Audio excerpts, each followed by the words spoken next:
I'd like to call the meeting of the Select Board, June 26, 2025, at 6 o'clock to order. Any additions and deletions to the agenda?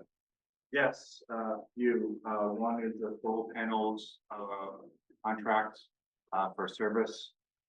Another is the setting of the water rates for FY25. And then conversation about local grants as well.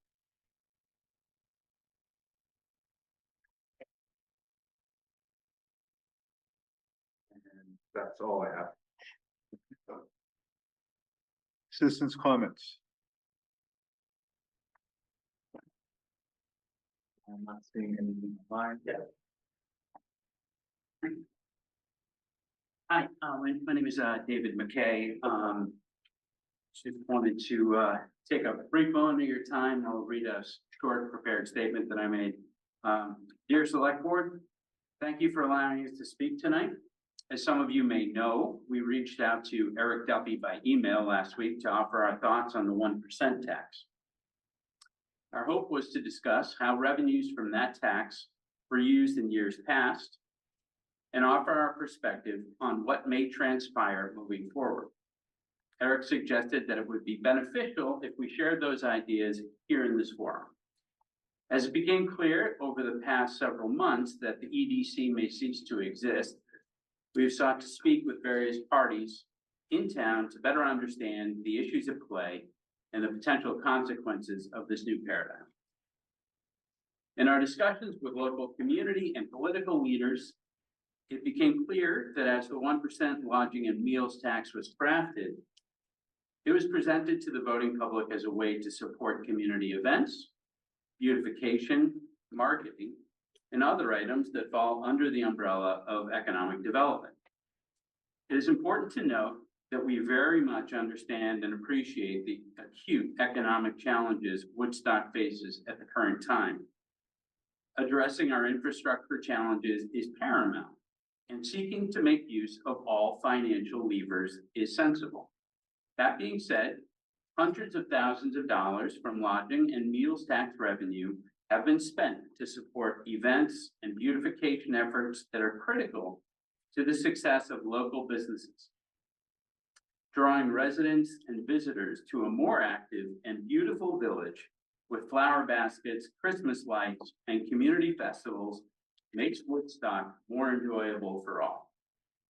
We hope that as you plan to allocate the funds once deployed by the EDC, you keep the interests of all the proprietors, innkeepers, and restaurateurs who serve not only our visitors, but ensure that residents enjoy a dynamic and enjoyable community. Thank you. Thank you. Any other citizens' comments?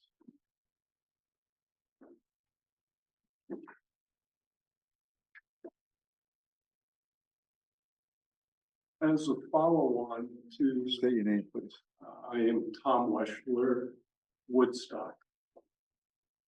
As a follow-on to the previous comment and discussion, I am very much opposed to the idea that the 1% options tax be used to support and hire an economic development director. I believe the Select Board, and I thank you for that, has established some critical priorities for the community. I wonder if those priorities have been fully fleshed out, if a strategic plan has been created from those priorities. I wonder also about the process used to develop the strategic priorities the Select Board has represented. I wonder if the village trustees, the select board, and the town manager are sufficient inputs into those priority settings. I worry that the prior Economic Development Commission hasn't been included in that discussion. And more importantly, I worry that the community has not been involved. As a result, I worry in the end about the success of the Economic Development Director.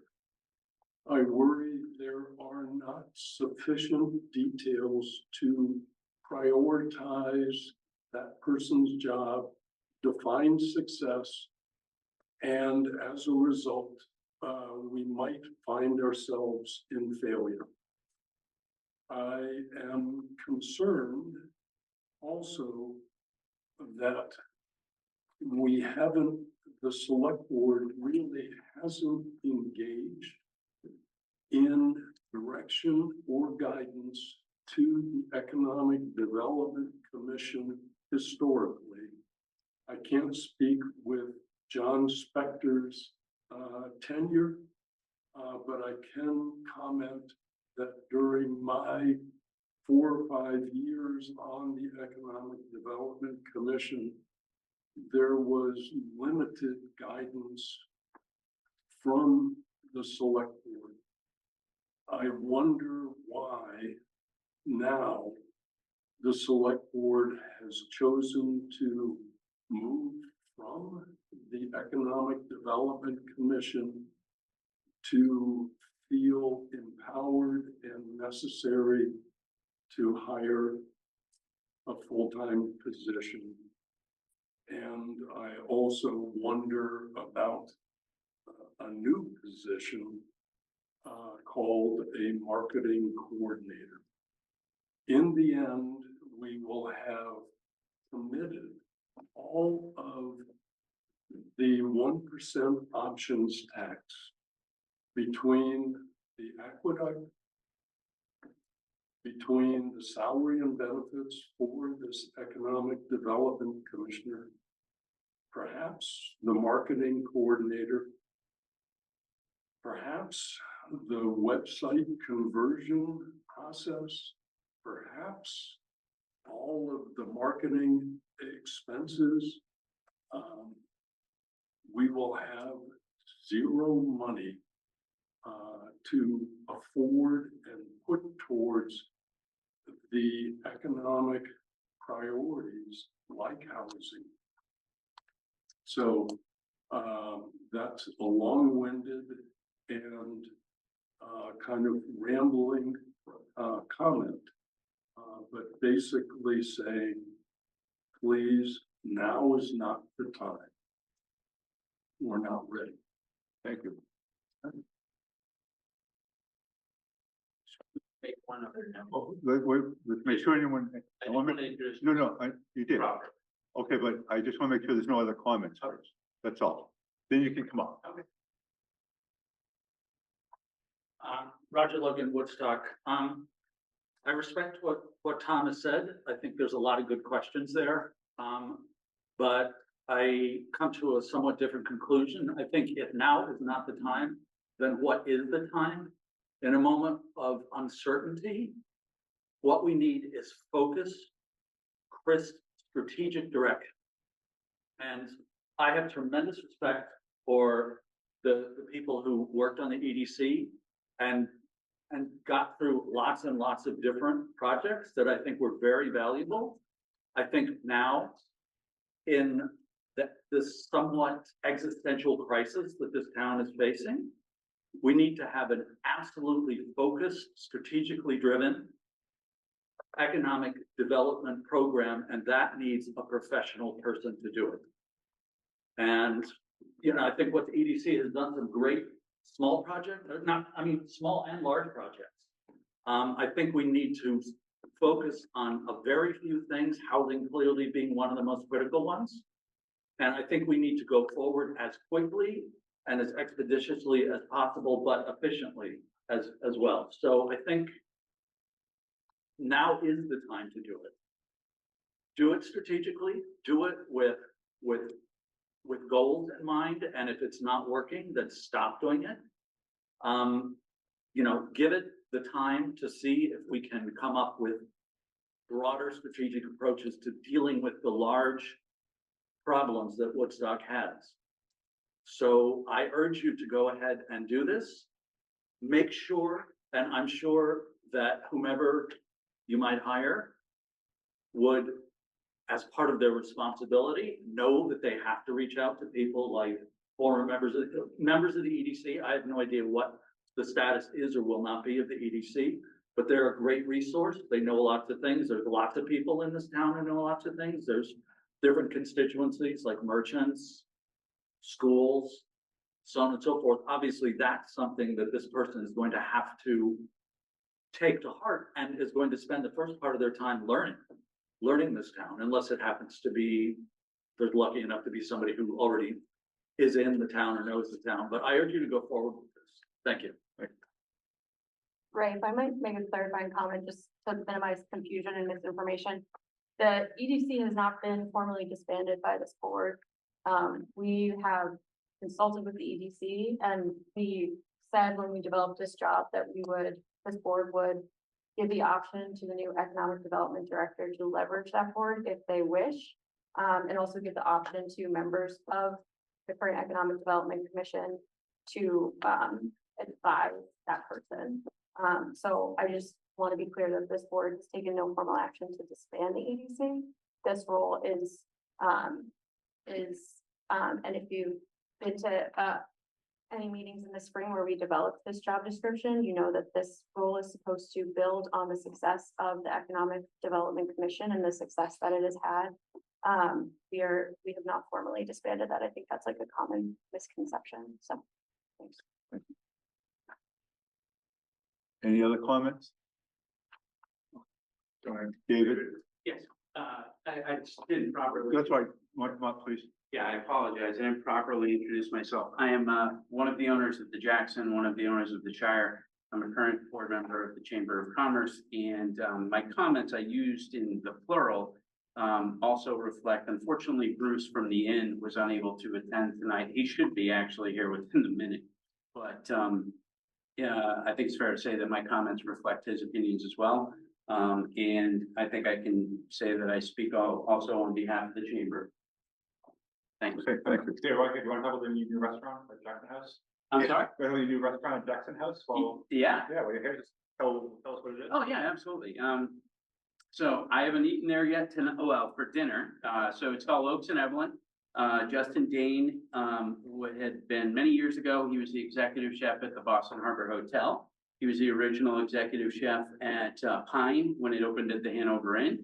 And about 5 years ago, he opened Oaks and Evelyn up in Montpelier. I've eaten there. It's absolutely spectacular. It's got a really different menu than you'll see in most restaurants locally for dinner. So it's got like a really great raw bar, some crudo dishes, a lot of homemade pastas, a lot of shareable plates. There's a great steak on the menu, some bucatini pasta, I know halibut, pork chop. And then we've got a wonderful mixologist who's been trained at Wolf Tree and also has been at Pine. And then we're also doing 7 days a week a full breakfast. So you only sit down breakfast in the area that is fully accessible to the public. I've eaten there a couple times now, and I can attest that there's one dish, and I was just telling Tom, it's called the Pharaoh Bowl. Never had it before, never would have thought to order it, but it's the one of the best breakfast dishes I've ever had. So I highly recommend you get over there and check it out, and I'm delighted to see you all. Thank you. Sounds good. Thank you. Did you have anything more to say, Tom? How do I follow do I offer a restaurant? No, you offer gift certificates to everybody in the room. Thank you. Laura, did you ever review the EDC and choose to say how it was successful or how it was not successful. And also, I ask, how did you decide that you needed to move forward with a full-time position as opposed to utilizing Tom, the I EDC? just, we can't have this conversation back and forth I like this. understand. And So- she raised the question and it was an open-ended She her made it- she made it- opinion. She made a comment, but we're not gonna, excuse me, we're not gonna have a back and forth about this. During citizens. During citizens' comment. If this was on the agenda, we'd be more than happy to listen to you all day. But, Send me an email, Tom. I'd be happy to have a conversation or email. okay, thank you. Any other citizens' comments? Managers report. Yeah, I call that, I'm hungry now, so, we quickly get some, good evening. I'll go very quick, it's a year end, so June 30th ends the fiscal year. So we're busy in the finance office, kind of cleaning up the accounts. Do the last payroll, on Wednesday of next week. Then we'll close close the year, move on to the next year. I don't have projections in front of me, but based on some estimates we did today, despite the town using some under the fund balance to purchase a water company, we should still end the year in a small surplus, which is quite a feat considering the money we went towards the water company. So we're very excited about that. We brought in a significant amount of money through the full 1%. We're waiting on the last quarter to come in as well. And I want to announce that the town received a grant of over $800,000 through Northern Waters to go through the water system upgrades. Harry Falconer from Two Rivers was one who really did the work for us. I want to thank Harry and Two Rivers for all the work. Craig Jewett also helped as well. But I think what we said when we were going to buy the water company was when we own it, we're going to be able to find ways to get grants, zero interest loans. So at this point, in the 8 months since we had the first votes, in the 2 months since we have owned the company, we received $700,000 of zero interest loan, and now over $800,000 of another loan. We're in current talks with Bill Land Trust about potential another loan, another grant. So it could be by October next year, the town has received over $2 million of free money. So I just want to highlight that as well. I know the work people have done on that, so thank you very much. From good news to very bad news, today we put together the first water bills to go out to all water residents. Later today, the select board will vote on that water rate. I want to say publicly, everyone who has water is going to get a bill. So unlike the aqueduct, where it's kind of on a quarterly basis, you got a bill every 3 months. Everyone's going to get a bill for the rest of the fiscal year. So whether you got a bill in January or a bill in April, we're sending you a bill now to get everyone up to date for the end of the fiscal year. So going forward, when the finance committee presents their water rate card to the select board and we do a first billing, we can have everyone on the same page. So we have a letter going out with the bills. People understand why they're getting the bill. The bills will be due end of July, and always will be available for questions if people have them. Anything else? I'm sure there is, but that's all I have right now. Okay, school board interviews. So I find that three interviews in general, the first one's the school board, the wealth of trustee corresponding to the federal board. Yeah. Okay. So I believe there are two candidates, Seth Webb and Lisa Linton. I'm not sure which one you want to talk first. Well, Lisa's first on the list. Well, that's first. Lisa, are you up there?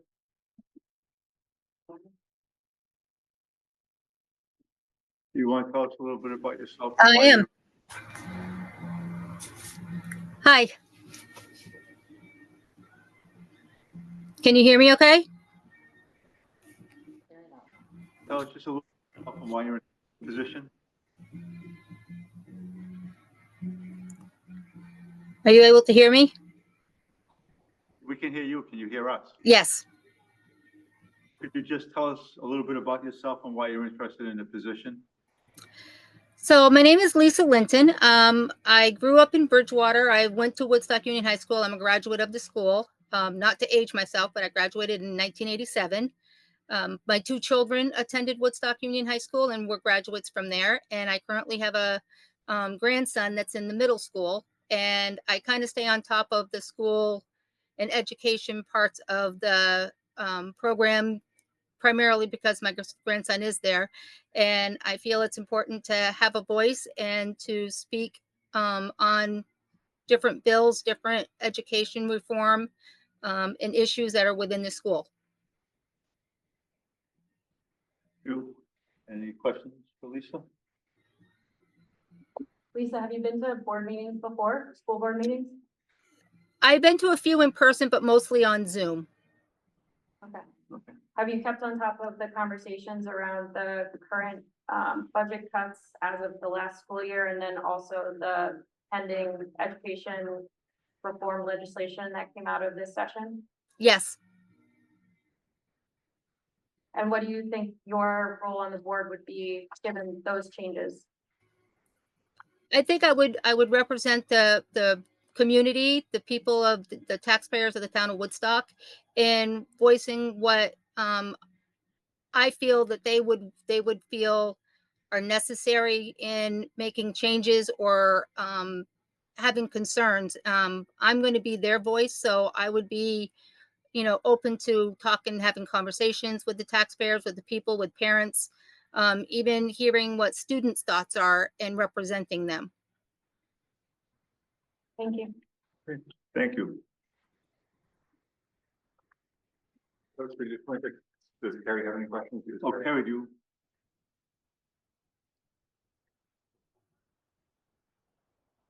Hi, Lisa. I was just curious about your opinion of the new build project and your opinion of our current facilities.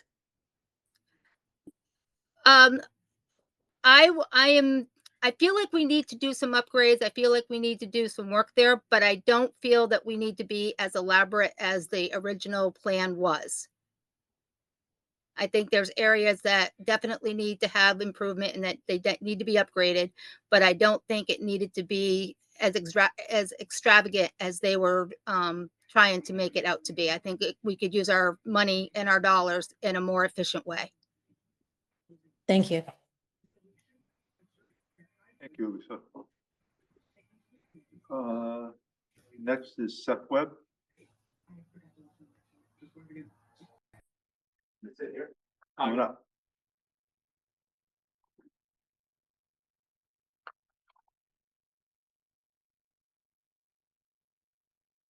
Well, just tell us a little bit about yourself and why you're interested in the position. Sure. Well, thanks for having me.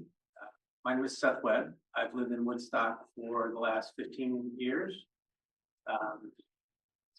I am interested in working on the school board because, one, I have relevant experience, and for the last 30 years, close to 30 years, I've been working on issues of public policy.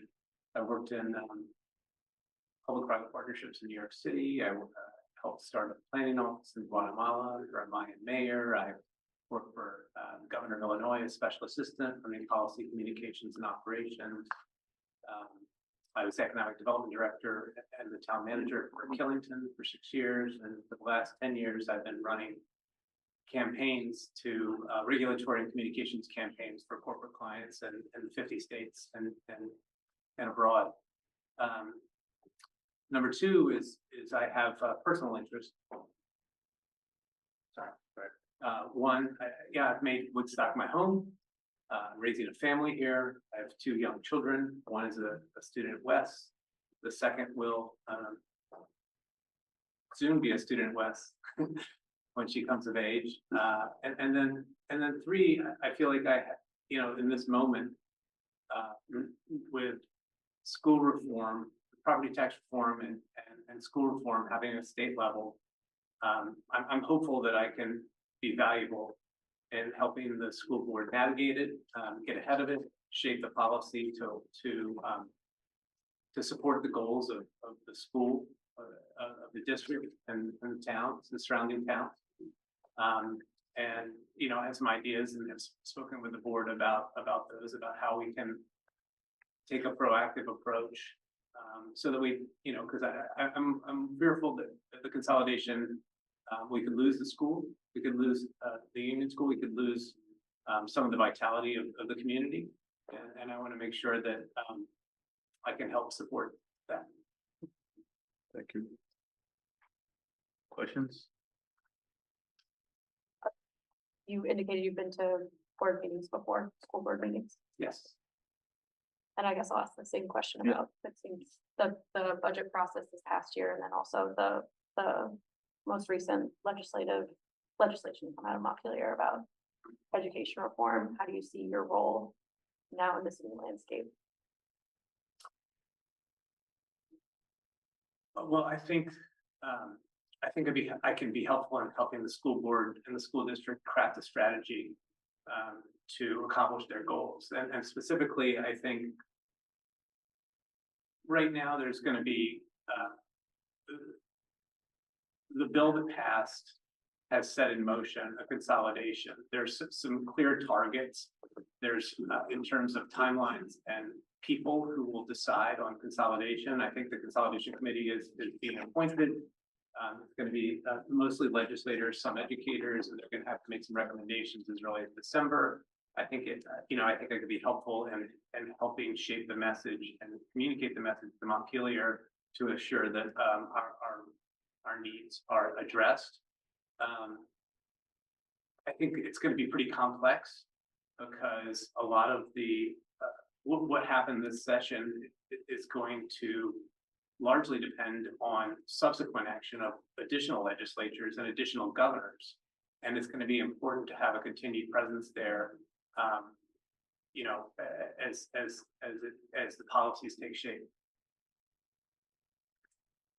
Right, thank you. You ask, just Carrie, do you have any questions? Oh, sorry. No questions, thank you. Is there a motion? Well, I'm just gonna make a statement. I think we're in an odd position, and I don't know why the select board is choosing who the new school director should be. I But that's, said the legislation. I don't think you guys, I think you recommended it. we recommend, Yeah, exactly, I think the school board has the choice. exactly. Right. And so I feel, having had the unfortunate honor of serving on a lot of nominating committees, I think the school board probably has an idea of the type of candidate they want. We do not. So I would move that we pass both names on to the board for their consideration. Is there a second? I'll second that. All those in favor? Aye. Aye. Opposed? Next, Nay. Thank you. Ayes have it.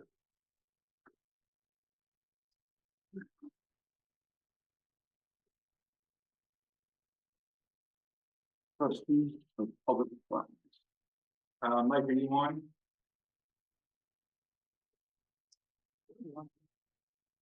Yep. Sorry, let me just step away from tub time. How are you guys doing? So this is my fault. We should have had Mike on during the joint meeting because both the trustees and the select board need to make this appointment. But I think that the select board can have the conversation with Mike now. If you want to appoint him, you can, and the trustees can do it at a later date. Okay. And he is the only applicant right now for the position. Oh. Guys, I thought I was talking about bike lanes today. That's funny. Let's put a pin on that. We got to come back to bike lanes because that's an important topic. But Mike Green was on the EDC. I serve on the Billings Park Commission and live here on Pleasant Street, just down the road from you all. I have a couple of kids that are here in town as well, one at West, one over at the middle school. My day job is focused on climate finance and trying to design international financial structures to invest in large scale ecological restoration and renewable energy projects. So I'm very interested in financial modeling, putting together and reviewing different investment packages, and finding ways to, in some situations, put that money through grants or other programs as well. So yeah, excited to find ways to support the town. This is a way for me to put some of my work skills into use for the town. And yeah, just happy to take any questions and be involved however you guys see fit through these committees. Any questions? I move we appoint Mike Green to the trustee of public funds. Be a trustee. Is there a second? Second. All those in favor? Aye. Thank you.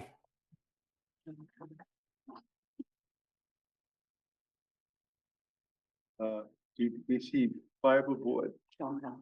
Yeah, I could just, Dan Brown submitted his resignation a little while ago.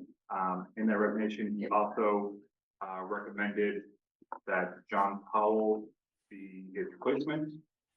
John Powell is one person who submitted interest, and I believe John is on. So if the select board wants to, you can, Oh, oh yeah, sorry, before we go forward, I think Laura wants to take. I just wanted to recuse myself. Okay, anyone have any questions? You want John to introduce himself a little bit? Do you want to introduce yourself? Tell us a little bit about why you'd like the position and. Course. Yeah, so John Powell, grew up here outside of Woodstock and Pomfret. Moved here in the 90s. We were in the middle of nowhere in Pomfret. I was always into kind of technology and loved kind of networking and everything. Unfortunately, where we were made it really difficult. So we had dial-up and then moved from that to a satellite. Not the Starlink that we talk about today, but the like way out satellites that took forever to communicate. So video was delayed and everything. And then when EC Fiber was kind of formed around just after the financial crisis of 08-09,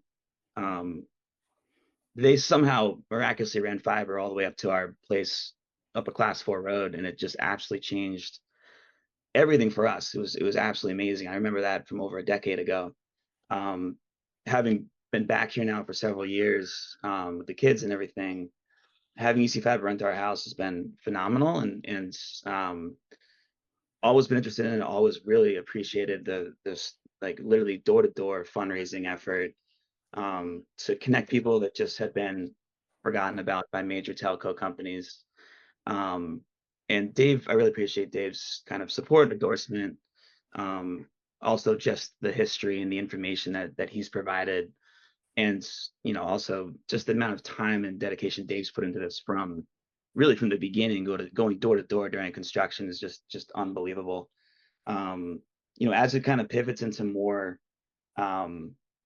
expansion and also kind of like what's next, I'm excited to kind of see what's going to happen. And it's more at this point for me, starting with just kind of listening and understanding what has happened already and then where we want to go. That's right. I think that's all I have. I don't know if Dave wants to say anything. Any questions from the board? David Brown's on there. I don't know if he has. I can't see up here. Hello. So I did hold 1 second if the board has any questions for John first before you. No questions. David? Thank you. I wish I could share my view of Cadillac Mountain at Acadia National Park, but I do appreciate your letting me remote in tonight. I just wanted to thank you for your support over the last, my goodness, it's been almost 20 years that I've been working on EC Fiber. As John mentioned earlier this year, he started showing some interest in what we did to create the magic of a community-owned fiber optic network. And I was happy to chat with him, tell him some of the things that happened and some of the successes we had and a couple of the failures, like having the financial world shut down on us, but how we prevailed anyway. At the time, John didn't know that I was giving serious thought to retiring after my tenure of, like I say, almost 20 years was up. So when I had made the final decision about that, it was natural for me to recommend to you that John Powell be the next delegate representing Woodstock on the district board of EC Fiber. That's all I have to say. Thank you. I want to thank David for his time and efforts on EC Fiber. He really was in on the beginning and made a lot of us in remote areas very happy. And with that, I'll move that John Powell be appointed to the EC Fiber board. Is there a second? I'll second. All those in favor? Aye. Aye. Thank you, guys. And thanks, Dave. Thanks, John. Okay. I don't know if we go maybe to the grant, if I would read again, just to let him sign off afterwards. Or the addition. Which one is? As an addition, it's a bike and pedestrian program. I believe he sent email to the boards. Mike, are you there?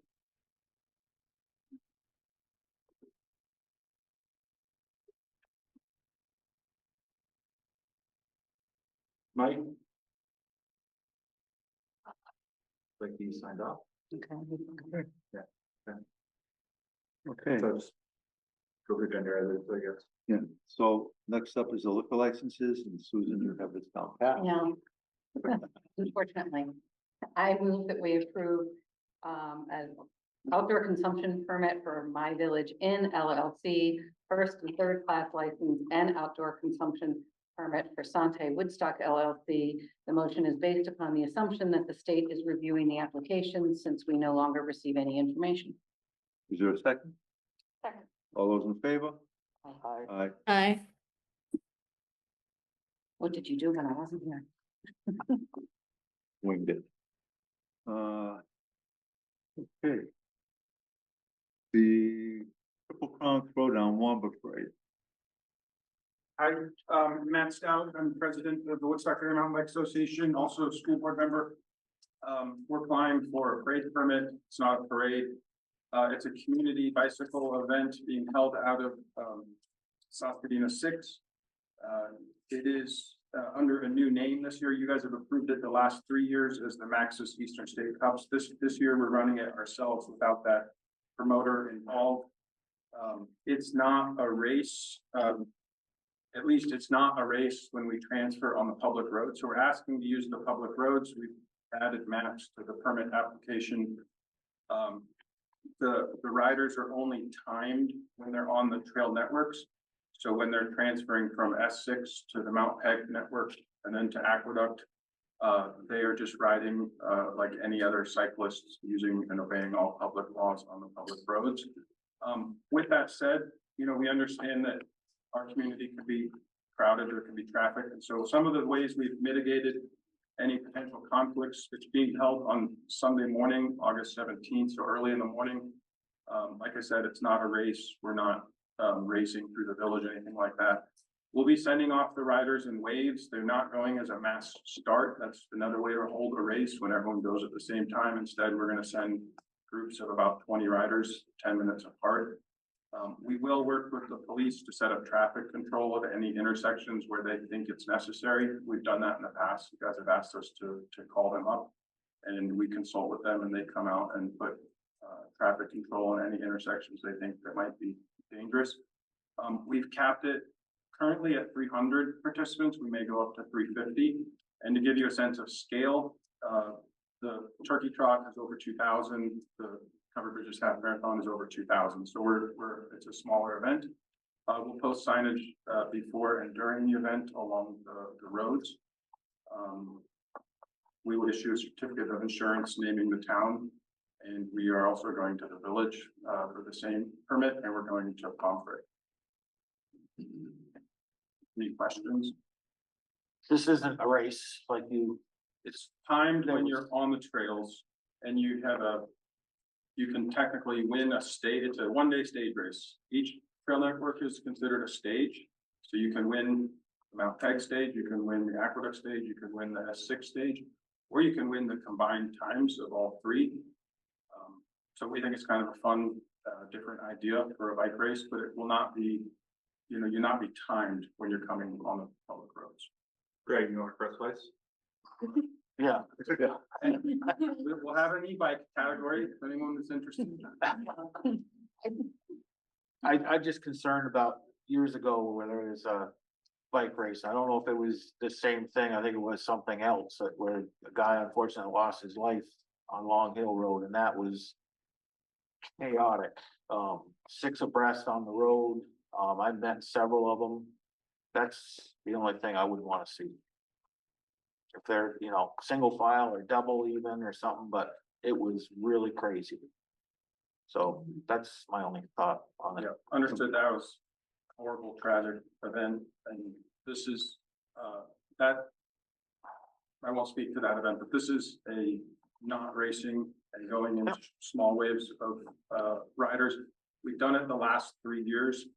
And I don't know if any of you've been out watching people come through sort of around the green and up to Mount Peg on Golf Ave, but we've designed the route to sort of merge with traffic. We asked all the racers, we tell them not to go 2 abreast. We ask them to go single file. Okay. Any other questions? My only question is, it sounds like you consulted, with the public safety professionals, but I think my concern is about, basically really hot out, what the plan is, making sure folks are staying safe, staying hydrated, stuff like that. So we'll have 3 water stops, at the end of each stage. And we do work with, Woodstock EMT ambulance.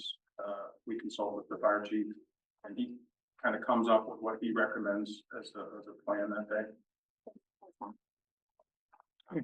You guys ready to vote? No. No. I was gonna say the way to have. Okay. All right. So is there a motion to approve the, I'll make the motion to approve conditioned on receipt of the insurance certificate. do a second? I'll second. All those in favor? Aye. Just quickly, Matt has in his hand the Walmart contract that the select board agrees with, so I just wanna, again, thank Walmart for your work with us, and we're happy that they continue to be here in Woodstock and access to the trails and everything else. And we might mention kind of the email you sent us earlier today about just everyone here. Yeah, so I try to share updates with the select board and others, our local politicians, just about, like the economic development aspect. So last year we had 37,000 trail visitors. We crossed through our laser trail counters. We've just been featured in the Rutland Development Commission. They put out a big magazine on visiting central Vermont. And we were kind of at the forefront of that because we've hired a professional full-time trail builder. We've got a partnership, with Ranch Camp, the new restaurant that's coming in. They're gonna promote the trails. We're gonna promote the restaurant. What else? This event that we're having, and we've worked with, the state organization to put together like visitor guides for Woodstock. So a lot of very positive activity, way. Thank you. Thank you.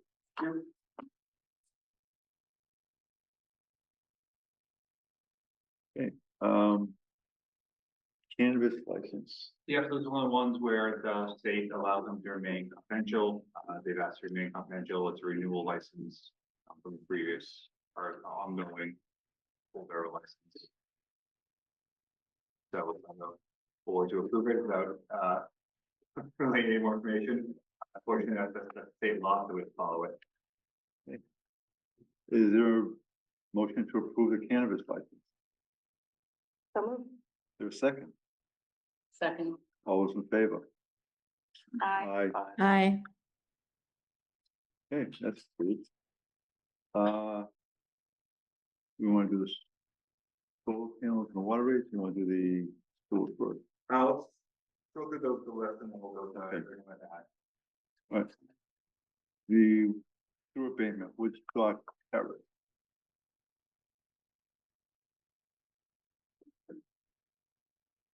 That's Daniel and Ed. You're on mute.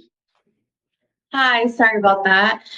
So me and Ed are here at Woodstock Terrace, and then Kate Heaton, the owner of the Terrace Communities, has also joined us. And I'm gonna let Kate kind of take it away because we've had quite a busy month in investigation. So Hi, thank you. First of all, I want to thank you all for giving us a little grace period to try and figure out what was happening in our building. In summary, and I don't want to be too long-winded, but it's not exactly a short story. So we have we've been around for, as you know, over 20 years. And so therefore we have a pretty good sense of how much water we're using. And we found when we received the water sewer bill that the rate had gone from the prior year it was 33,000 and this year it was 82,000. That bill is paid at the corporate level. And so needless to say, when the person paying the bill saw it, they said, "What is this? This is really hard to imagine that's true." And that prompted us to start to investigate what the heck was going on. So we gathered all the bills. We gathered the water bill side for intake water and then the sewer bills. And the intake bills are billed quarterly and the sewer bills are billed annually. So essentially, we assessed the use by quarter and found that the jump in use, the escalation was the third quarter of 2023. And obviously what that prompted in my mind was the recollection that there was a sewer repair, or excuse me, a water main repair after the flooding. We had to shut down the water system for a period of time. That might have been a week. It could have been 10 days. At that point, Ed Earl had literally just started. So we were bringing water in. Everything had to get shut down. So it's clear the increase was triggered in that period. So then the question is, why did it happen? And so we've spent the past month taking every 3 hours readings of our water intake. And to the extent we've been doing our water softener, the amount that passes out of it, we've been looking at water pressure. We've been looking at purge cycles. We've had the softener guy in. We've had the Alliance HVAC water walk-in cooler person in. So where we've kind of come to the conclusion is this problem is the walk-in cooler is most of the problem. Now we have, in the process of turning over every situation, we've of course looked at toilets and, was there any leaking toilets? I mean, minimal, anything that needed adjustment. We've definitely found that what happened is the water cooler, and this is all reconstructed hindsight. So the water cooler has a valve that blocked open. And our theory of what happened is that when the water sewer system was shut down and then restarted, there was a flood of dirt that got through. And so some of that dirt made its way to the water cooler. It's the walk-in cooler, which is water cooled. And the valve got blocked open by gunk. And we were trying to figure out, well, why don't we know that? Why didn't we know that? So this is more details. I'm sorry, it's a detailed story. We didn't know that because the place where you would possibly know that is buried underneath the water cooler. So the guy who came in from Alliance found something. He said, "There's no way you guys would have known about this. In fact, we wouldn't know about it if we weren't looking."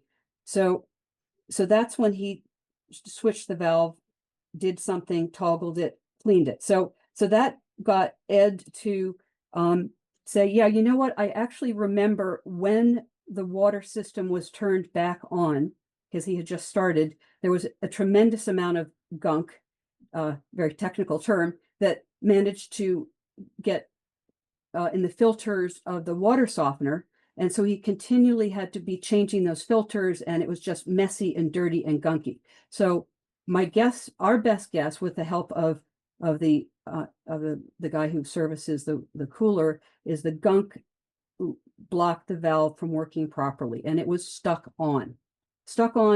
Let's just pretend 100% of the time, and it should be perhaps on 40% of the time. And the way the water system works is when you open the door, you demand energy and water to cool it. So in the summertime, you get greater demand for water. We kept looking for hoses and lawn uses, but we don't have any sprinkler system. So he said, this is classic cooler. So the water use increases in the summer because when you open the door, it takes more energy and water to keep it cool. So how did we get into the situation, and how do we avoid getting into the situation again? What went wrong with the system? Let's call ourselves an ecosystem. I appreciate the gentleman who just talked about the environment, because my background is professional environment, and for me, I'm horrified that we have dumped so much water down the system. The good news is it was clean water; it wasn't dirty water. But it's just, to waste that is ridiculous.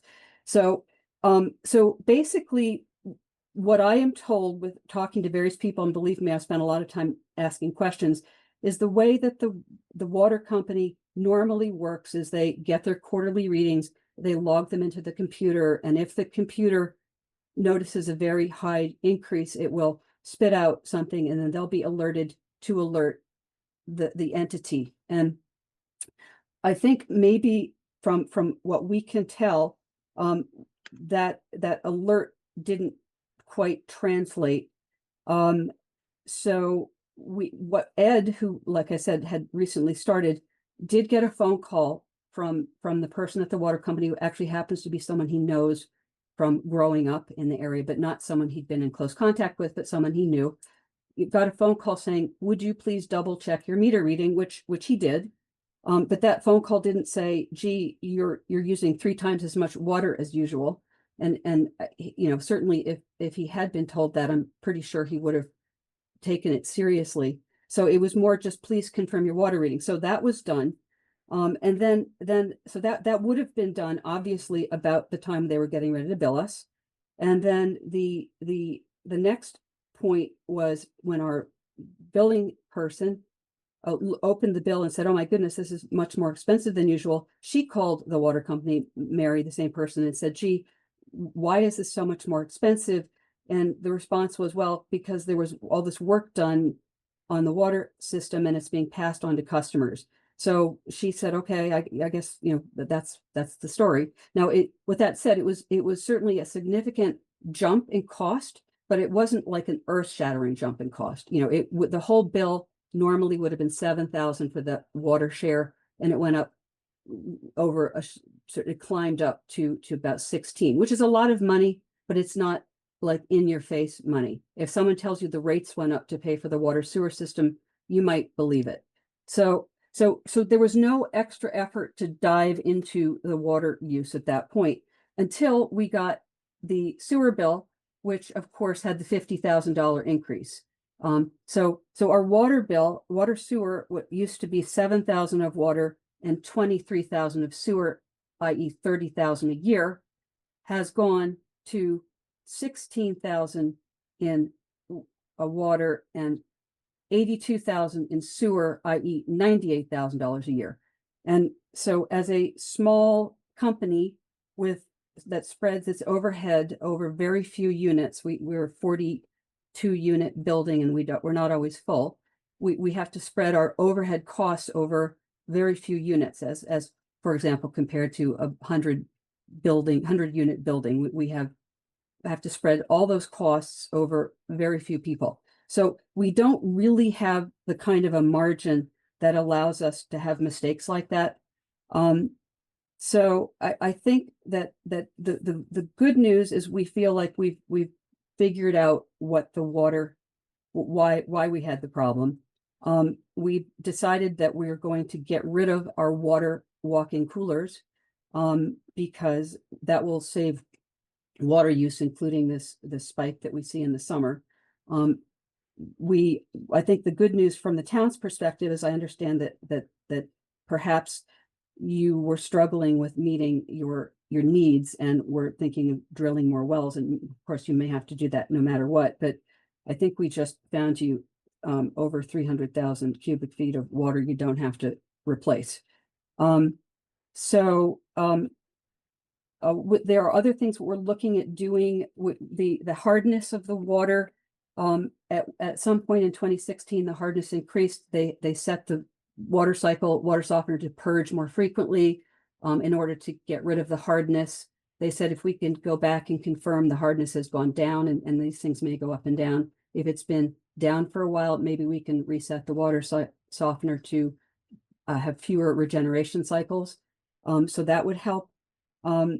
So essentially, why didn't we know that this happened? Well, I would say that it takes a village, and to the extent that we all need to be each other's early warning system, I would hope that in the future, when and if anybody has like a tripling of their water use on such a massive scale, once again, we went from 200,000 cubic feet to the latest bill is 535,000 cubic feet. I mean, that's massive. That somebody who's administering the system might notice that that's just not what you've been doing for the past 20 years. So it's a little bit of a comedy of errors. So that's what I can assure you is that we have not used the level of water that the bill you just sent us goes through June 30th. And we haven't used that level of water because we can track it. We know what we've used. We definitely were able to trim, the trajectory out. So at a minimum, I would be extremely grateful if we could have a bill that would knock off presumed use that hasn't actually happened. I would also be extremely grateful if you would consider working with us on this extra cost. Just, as a courtesy, as a comedy of errors, nobody's at fault here. Obviously it's our building, so I can understand the perspective that it's all on us, but to the extent that it takes a village, I did ask AJ, Robert Densmore was nice enough to send AJ. AJ used to work for the water company, and then he has now transferred to the town, and I asked him, had you ever been to Woodstock Terrace before? He said, no, I'd never been there before. Had you ever heard of any increased water use issue? He said, no, I never heard of that. So it was kind of news to him. It's news to Ed. We were just told by the billing department that it was just the water rate went up. So, it's terrible that water got wasted. It was clean water. I don't know. I think Ed, you can speak for yourself, but you know Mary, and the conversation you had with her, and so why don't you just say what you think happened, because I don't think anybody said to you, gee, your water use has gone haywire. Well, the only thing with her is like I said, we had a general conversation when she called me about, because we did grow up together and I hadn't seen her for a long time. So it was basically, hi, how are you? How's things going? And she just asked me if I could go get her the meter reading numbers, and which I did. And that was pretty much the end of the conversation. I was never told about, anything about whether that was a lot or we're using a lot. When I started back in August of 2023, the gentleman that I replaced was here for a couple of years, or I'm not sure exactly how long he was here for, but he did not keep any records of the water during the time he was here. When I started, I just kept track every day that I was here of the meter reading.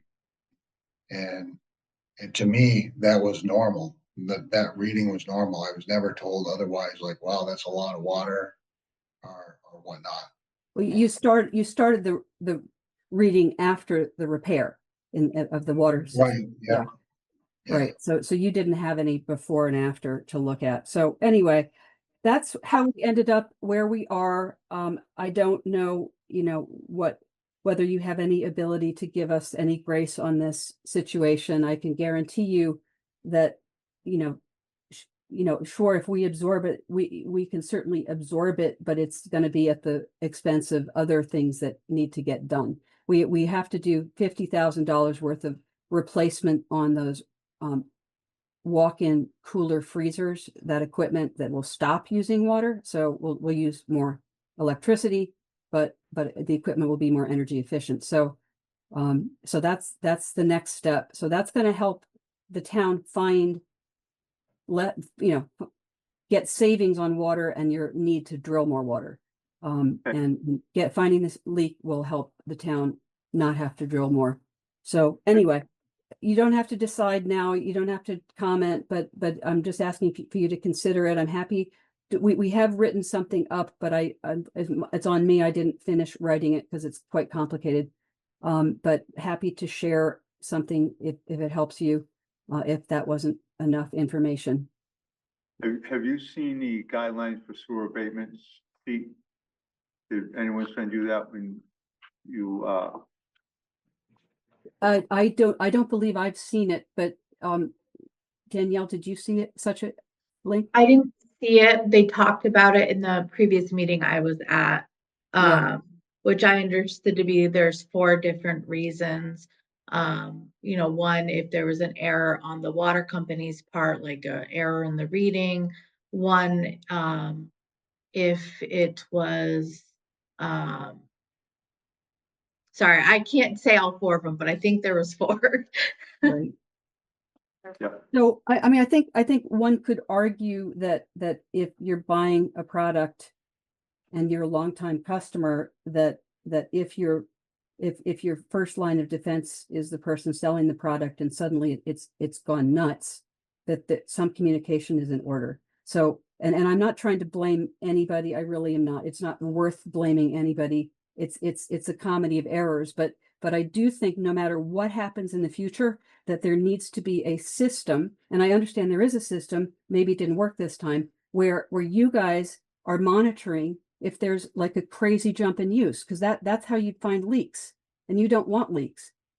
Just want to be clear that we didn't own the water company. Oh, no, I get it. No, I understand. Yes, I'm just saying as a moving forward basis, I'm absolutely, there's no blame assigned here, period. It's just on a moving forward basis, to the extent that the people who are responsible for managing the water system can help watch for leaks. And I do understand that that's really what normally happens. I just sort of feel like this one fell through the cracks, that there was some awareness in the water company of the situation, but there wasn't the follow through, and I don't quite know why.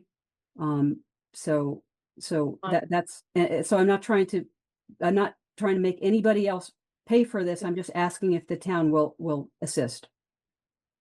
We need to, so the only, in our guidelines for sewer abatements, there is one for fees or charges in which there is a manifest error of the town.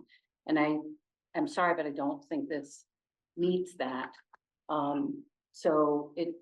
don't see, I'm sympathetic, I understand, but we have this issue with the inn and a hot tub, somebody last week with a running toilet. And for the sewer, we're reliant on how much water comes into our system. And so I agree with you on all of that, except for this is an absolute massive volume of water that exceeds anything rational that anyone who runs a water company would probably rationally know represents a problem.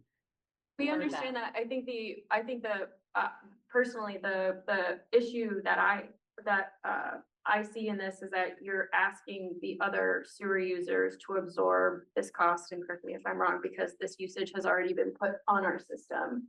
And so if you're not absorbing that cost, then the other sewer users will have to absorb that cost, because that usage did come from you as a user.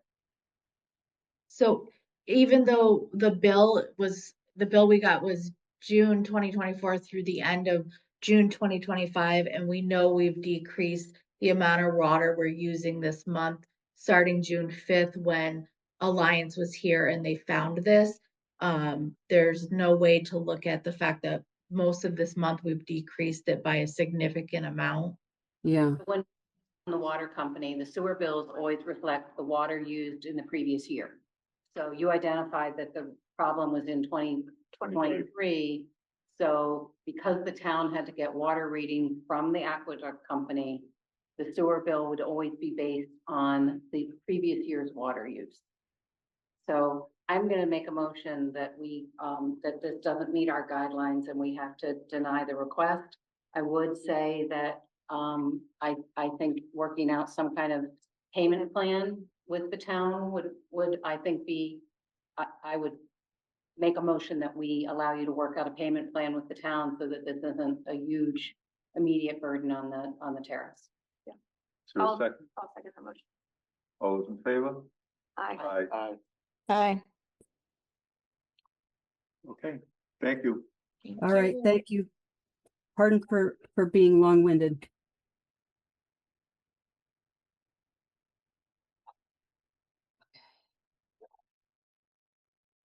4980 South Woodstock Road. Yes. Sorry about that. Yeah. My name is Susan Kearns. I live in South Woodstock. The address is, abatement regarding 4980 South Road.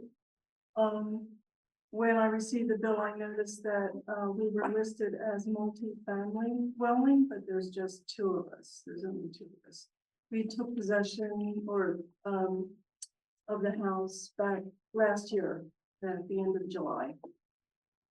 So we've been in this property for a year.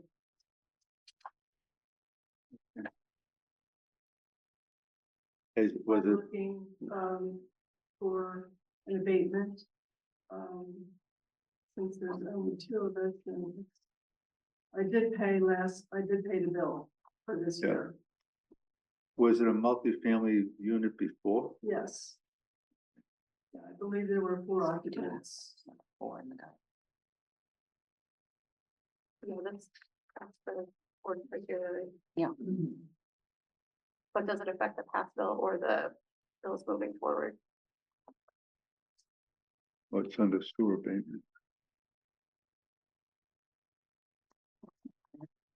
Yeah, it's not good.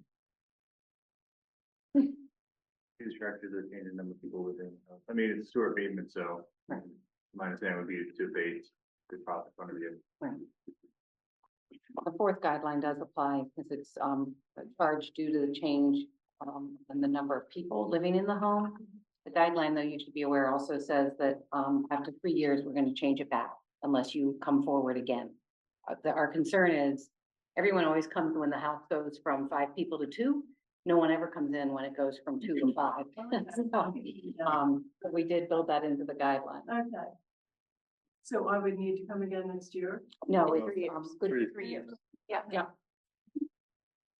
So I move we approve the abatement To, of 4980 South. is there a second? Second. All those in favor? Aye. Okay. Aye. Thank you. Change it down to a two-person. Yeah. charge? Yes, sorry. So that'll get communicated.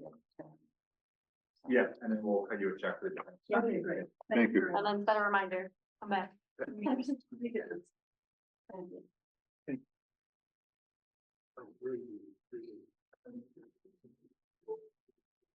Okay. The wastewater plant renovation, dewatering addition.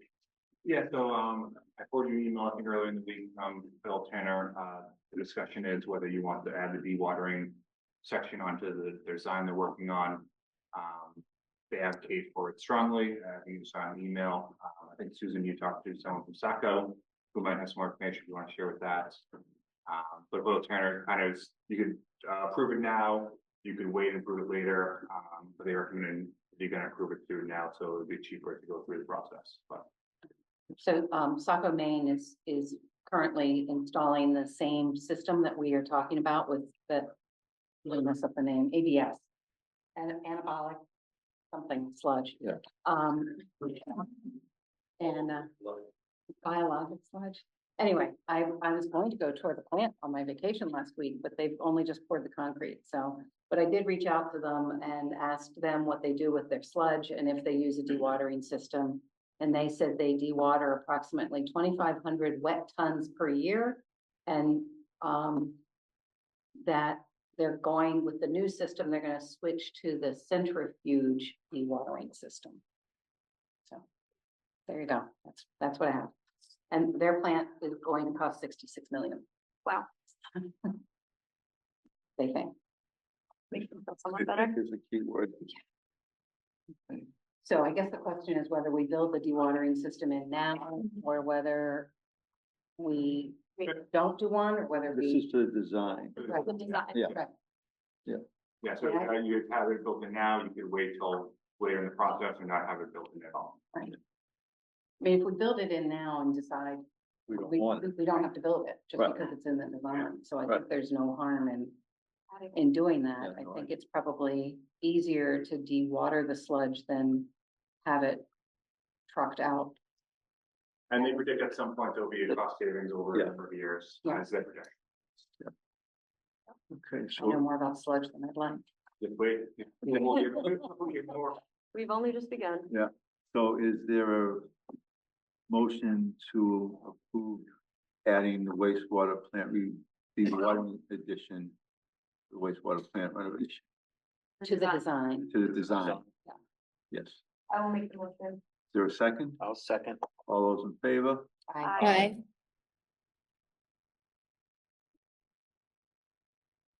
Chamber of Commerce ex officio appointment.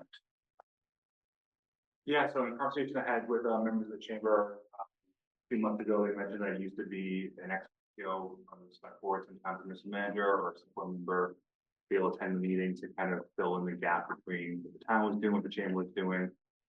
So I thought it'd be a good idea. So the chambers are here, if they want to speak to why they would think it's a good idea or a bad idea, but kind of to make sure the chamber and the town are kind of more constant communication, would be a good idea. I think Kerry has volunteered for this role. I don't know if that's correct, Kerry, from the email. Should I be signed on purpose now? Maybe. Your meetings are Thursday, your meetings are Thursday, Thursday at 9 or 9:30? I'm sorry? 8:30. 8:30. Is that what Carrie thought? I think she's about 9:39. Yeah. She's not there. Well, she's not here, so. And when the email said that Susan and Carrie volunteered, they did be the ex officio as well, if that would help.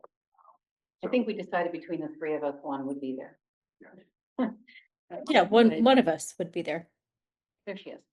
So if we appoint Carrie and then she can, At 9:30, I can't be there. I can be there at 10:30. it's at 8:30. It's 8:30. 8:30 on Thursday? Yep. Nope, can't do it. Once a month. The third Thursday. I can do it sometimes. Okay. Well, why don't we appoint both of us? You want to appoint either or? Yeah.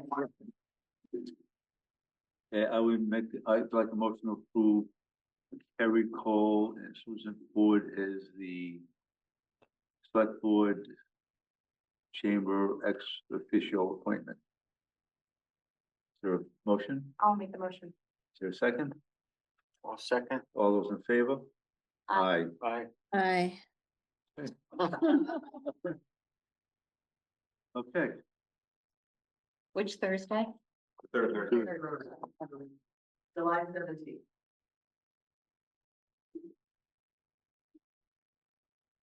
And of course, 7 o'clock in the morning at the Taste of Woodstock, but. We have Terry already, don't scare her. Okay, solar panel. Oh, yeah, so now that we all know the water system and we all know solar panels, there's a service contract, a set fee will come out when needed. If not, there's an hourly cost associated with it, that basically means, I think 2 calls would cover the cost of the warranty for the year. So I think it's behooves the town financially to agree to, continue to have the warranty and coverage if need be. Yep. Any questions, discussion?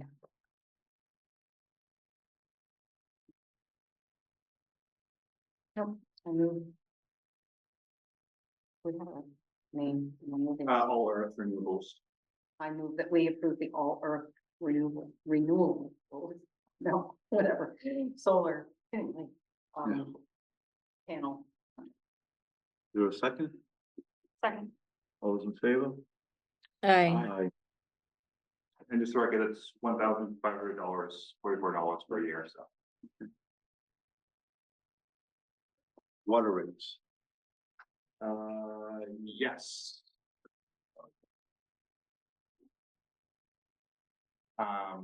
So as I mentioned earlier on, we sent out water bills, ideally tomorrow. And so the select board needs to approve the water rate ahead of time. What we're requesting on these water bills is to keep the same rate structure that the aqueduct has used. The reason behind that is the last time that I sent a bill out was in April, and they kind of did a quarterly basis. We're sending a bill out to everyone and to make sure that everyone gets treated equally, just as we didn't receive a bill previously. So everyone has the same kind of rates throughout this whole past year. So it'll be fair to everyone. And then going forward, from July 1 onward, the select board will issue the new rates. Next time we do billing, based on recommendation from the finance committee and what the board wants to do. This is the way to kind of make sure everyone's on the same page at the same point on July 1. Okay.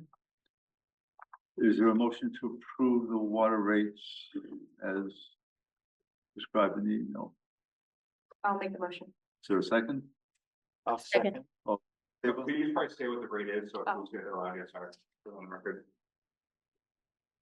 Do you want me to make it in the motion? Yeah, please. Okay. I make a motion that we continue the water rates as followed. The established rate of 0.02961 per cubic feet, which mimics the building structure of the aqueducts. And then pipe size fees as follows: 1 inch, $2.42, 1.5 inch, $4, 2 inches, $6.65, 3 inches, $14.60, 4 inches, $19.47, 6 inches, $30. Is there a second? I'll second. All those in favor? Aye.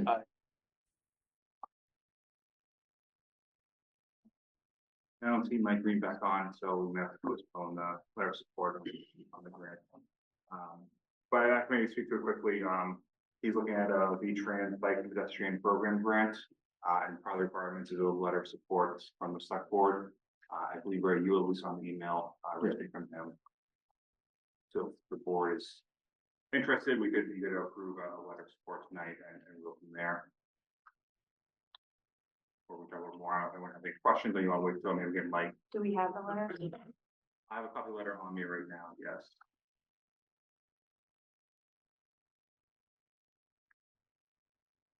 And am I to understand this is also part of the Village Conservancy Correct. effort? Where does this go? Where is it? So I think Part of it. I think the hope would be to have it coming down Route 4, bike lane. Really? Yeah. We adding on to Route 4? Because it's not wide enough for cars, so. That this is a study, not a, it's not like Yeah. a, we're not a build or anything, it's a study by V-Trans. By V-Trans. Yeah. Okay.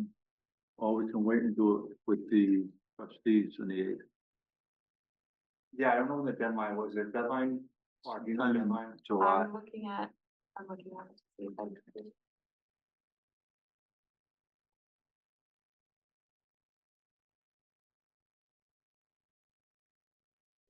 I don't see a deadline. Yeah, the deadline either. There was a deadline, but I think it's middle of July.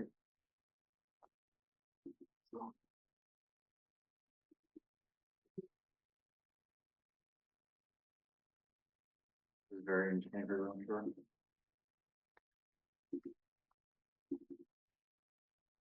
Sorry, I'm just on- Should we just wait to see if he appears before the end of the Yeah. meeting? Yeah. I'll do some more research as we're talking.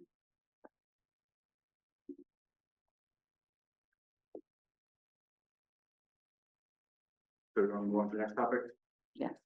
Well, Sorry, I found it. The deadline says July 11th, so. Yeah, so we can talk about quickly on July 8th. 8th, yeah. Yeah. Okay. Next up is the town marketing plan. This Kirby should be online. Jeff, are you there? I am here. Can you hear me? Yeah, you feeling better? No.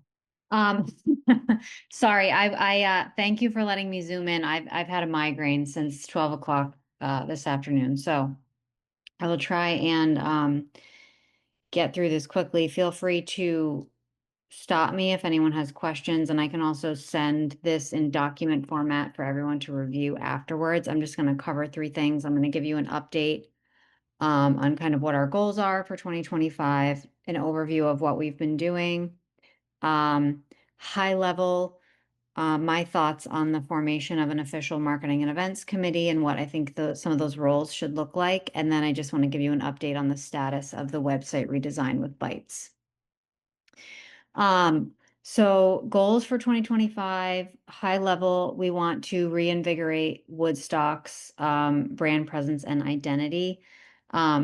I think it was Roger that said earlier in the meeting, we need a strategic focused vision, and I feel really strongly that that's what we need in terms of marketing and our identity as a town. Some of the kind of points of focus are developing a unifying brand message that speaks to diverse experiences, natural beauty, community, and quality of life. And the question I really want to answer as we sort of embark on this mission to define the town is what sets Woodstock apart. Other goals: attract new and repeat visitors year round, foster community engagement, support resident retention and new relocation, and encourage business growth and investment. So just a little bit of an overview. Year over year, active users and new users on the website are up. Organic search is up slightly, but only about 2%, so that's not a huge jump. I do think some of that probably has to do with AI. Now that when people search, for example, on Google and they get AI results, they may not click through to websites. But it's hard to say. Overall, the strategy for us is to focus on our owned channels. So that would be our website, particularly our blog content and our email list, as well as social media. Our blog content has been geared towards things to do and events. Those are consistently the top searched sort of key search trends that we see in terms of how people find woodstockvt.com. We also do daily updates on Instagram, both in feed and in stories. And we've been doing a lot of cross collaboration posting with local businesses, organizations, and events. Our email marketing focus has been reasons to visit Woodstock with, kind of seasonal lens, event content, things to do, and highlighting easy proximity for travel within New England. And then looking ahead for the next few months, the website design and development is really kind of the priority focus right now, working towards a fall launch. TBD on if that is realistic. We are trying as hard as we can to push that along, but we'll see if that's a realistic timeline. And then obviously solidifying our brand identity and messaging for the future with a marketing committee, and then also putting guidelines, practices, and protocols in place for the digital marketing program. And Eric and I have met, and I sent him kind of what I thought this role should look like.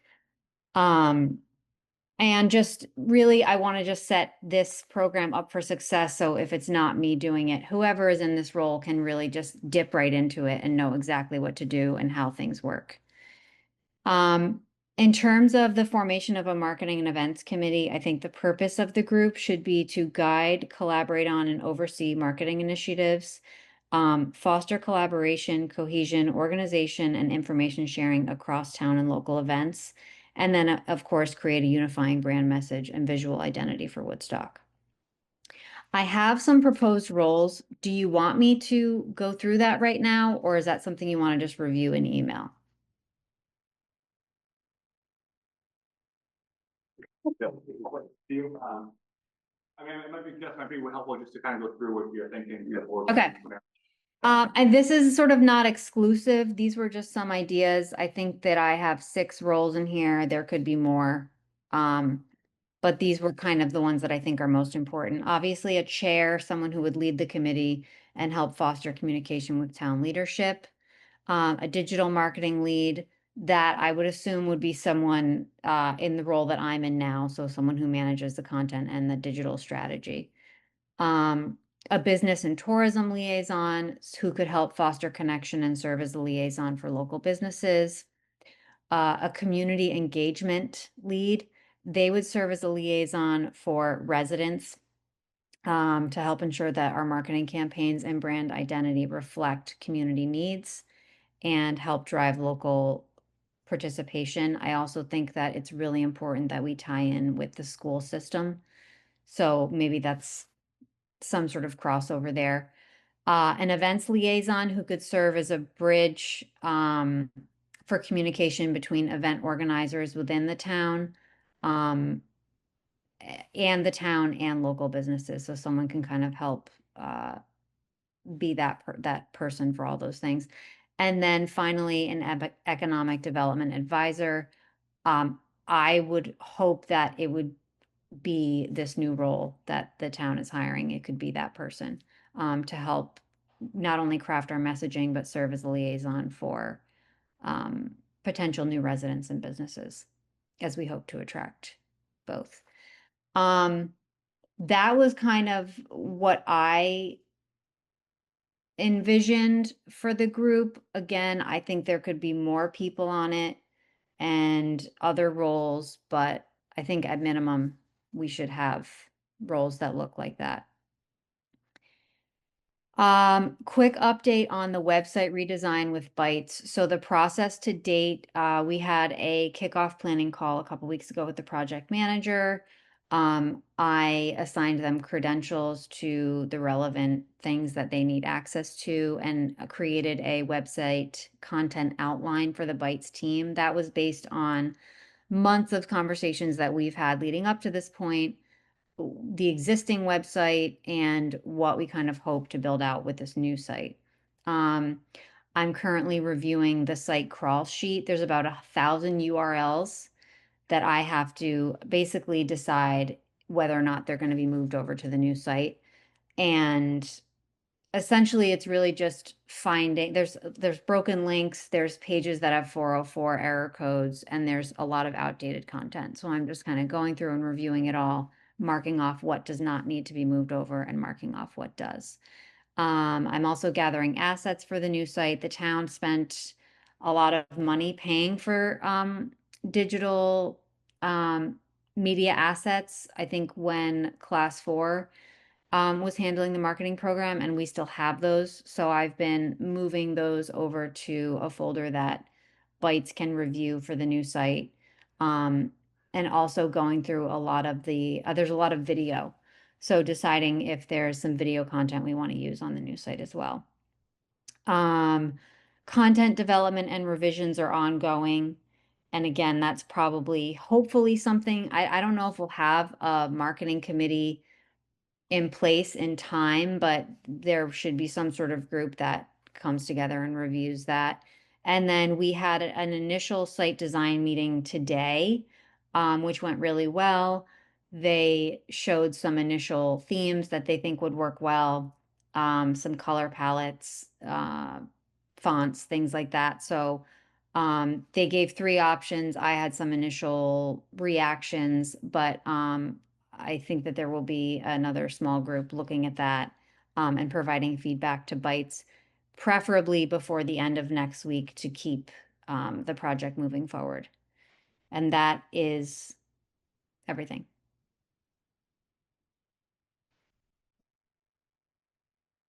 I want to thank Jack for all her hard work. I am behind on trying to put together kind of the job description and guidelines that we talked about on my to-do list. But once Jess and I kind of flush it out, we'll have it in front of the boards for you guys to decide if that's how you want Jess operate and what guidelines you want her to do. She has some very great ideas, and we just want to make sure we're following correct procedures. She doesn't have any procedures right now, which is always concerning. And I think she has an idea of maybe using TikTok, but we don't have any rules of what kind of can be posted and how that should work. So we're trying to really parse out like what we want this person to be able to do, how independent we want them to be able to operate for the town. So once we have some ideas, we'll kind of put them on the board for all of you guys. Any other? I have one other question. Jess, do you think potentially for the July meeting of the select board, we could maybe get to the point where you guys could start appointing people of the marketing committee? Would that be enough time for you and us to kind of work together to kind of get some job description or description of what the committee will look like and move it along? From me, I mean, yeah, I mean, I would love to do that. Do you, you just tell me what you want from me to do that and I'll do it. Okay, we'll touch base after. Okay. You're talking about the end of July. Yes. Roger Logan, Woodstock. I just want to say, I think what Jess is talking about sounds like a great approach for this. I'd be happy to serve on some level as one of the community, kind of the broader community kind of content advisors or whatever. I also have a more technical question. Is there any money in the budget to do an SEO audit that would include, I can't remember what they're calling, I think it's answer optimization, the new kind of AI, supposedly AI thingy that it tries to answer the question on Google as opposed to sending you to another site. So there are now people working on that kind of optimization in addition to regular optimization. I don't know how much that would cost, but I would suggest that when launching the new site, it would be money well spent to look into that. Thanks. All set. Me? Thank you, Jess. Thank you. Any other questions? Comments? No? Yeah. Lauren Fisher, Woodstock resident, president of the Board Chamber of Commerce. I guess I've seen the faces on the other board members here. We're rather surprised that this has moved along this far. We haven't been consulted at all. We were told that if any other meetings with FIGHT took place, we would be part of that, and we have not been. I know the MOU is coming up later. Unfortunately, I have to leave, but even before that is settled, we are still a major part of that website, and we need to be a part of deciding what's going to be on it and how it looks. Thank you. Thank you. And I'll just clarify that no decisions have been made about what the site is going to look like or anything like that. So, I'll just clarify that. Thank you. Any other comments? Okay. Thank you, Jess. Thank you.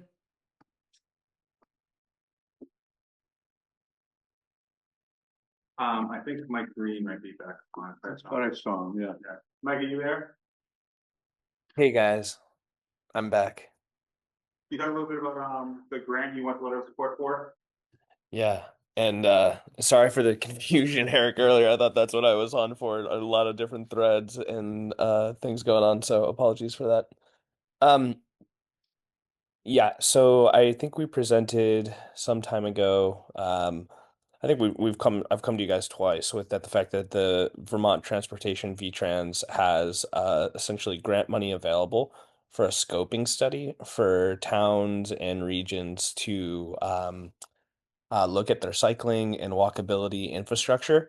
And that is everything from bike lanes to signage to crosswalks, and trying to help do essentially assist with more efficient designs and safer designs. So I wrote a scoping grant with some feedback from a lot of folks in the community, a lot of people on the select board, in order for us to begin doing essentially what would be the study for that that initial grant.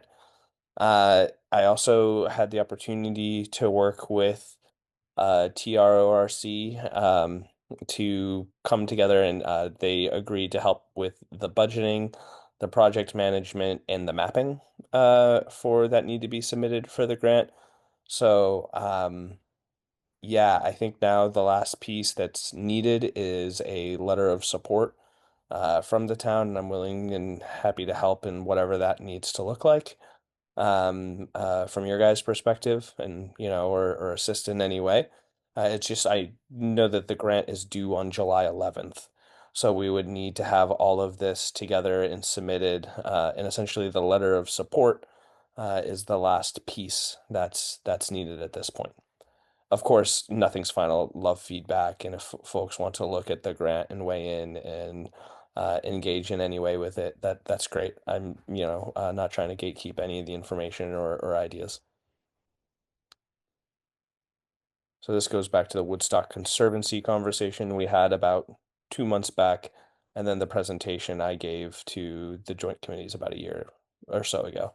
This is an annual VTrans scoping study grant. Just for the record, do you mind telling people about the grant and like how much it is for, or how much it could be for? We will take if we do win the grant. Yeah, so the couple of interesting things about it. VTrans already has essentially agencies that they want to do this scoping study and work. So the money is, I believe it's up to $60,000 to pay the agencies to review the current infrastructure, review different key elements and places that are outlined within the grant. And so areas that we've outlined in the grant are the entirety of the downtown corridor, all the way out to the high school, and looking at essentially how can we make these spaces safer for people to walk and ride bicycles. And then it'll make recommendations that we can move forward with or don't have to move forward with on the other side. It's worth noting that then the second step is that VTrans does have much larger sum, up to several $100,000 available for people who have gone through the scoping studies and then pick projects that they want to see supported, that we would be able to apply for as well.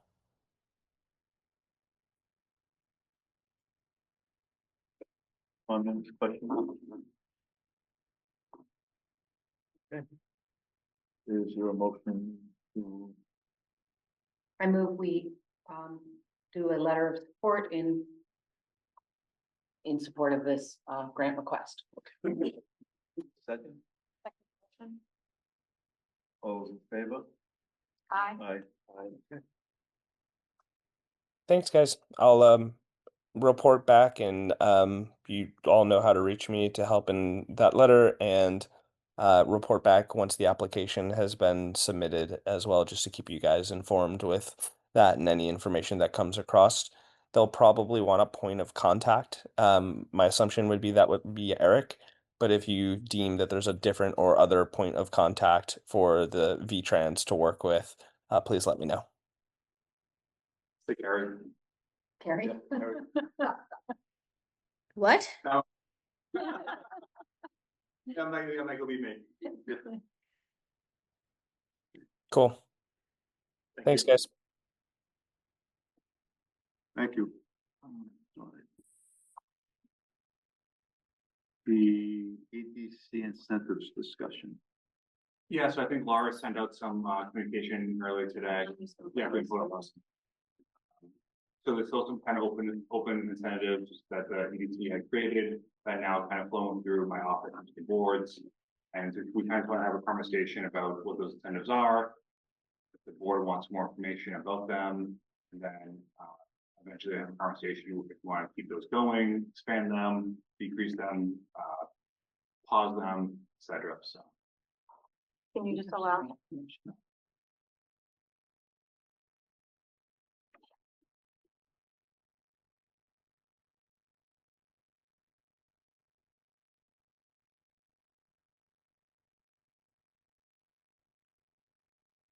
Okay, so we are having this conversation, not a vote tonight, but a discussion, because, at the previous two meetings, we had an application in front of us for a storefront incentive program, and during our conversation, the board, I think felt prompted to reevaluate where some of these programs are, and so I just wanted to give a status update on some of these.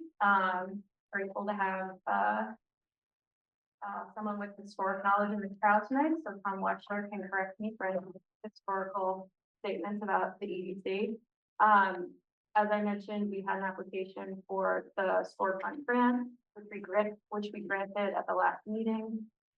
Based on my search of the EDC's website and their Dropbox documentation, this has been the only grant recipient of this program since at least 2018.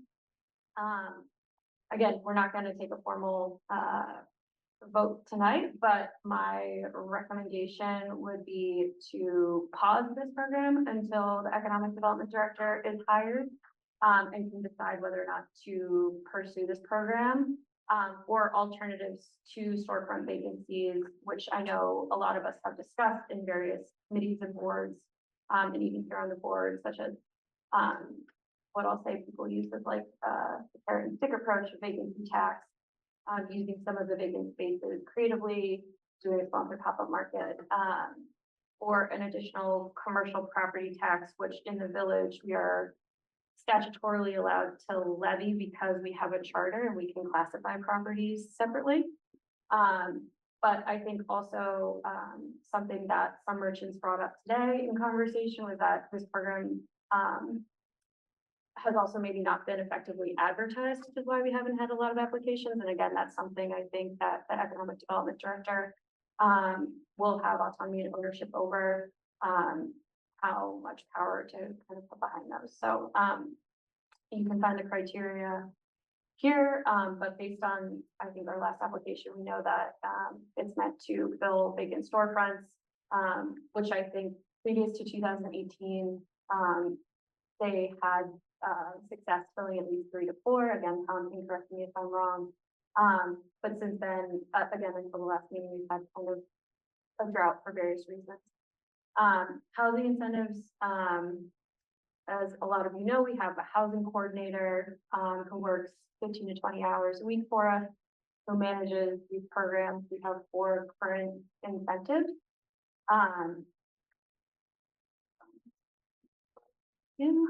You guys can see what we're seeing. We have an ADU workforce rental program. We have a multi-unit housing rental program. We have a rental locals program, and we have a home share. Currently, we only have 1 application that I think is in process that's coming in front of us next month, which is for a rental locals program. And so again, we're kind of at a place where I think a lot of us know in the conversations we've had last year about whether or not these incentives are delivering the results we need. I believe from 2022 to 2025, we added 14 housing units across all these programs, or at least made use of 14 units, and whether or not that is enough, or if we need to change the criteria. Yeah, we even have a home share program here, which again isn't adding housing units, but helping those who might be overhoused and have extra space to be incentivized to do that. So I just wanted to give the board an update on that. I think that given how the fund is currently allocated, we want to be very judicial on how we continue to allocate. Earlier this year, when we had no movement on the ADU rental program, we decided to double the incentive that we had had previously. I think that is still not like manifested over the past few months. And so, yeah, I just wanted to kind of kick off a conversation with the board and give an overview about where these things are currently. It's meant to be a discussion.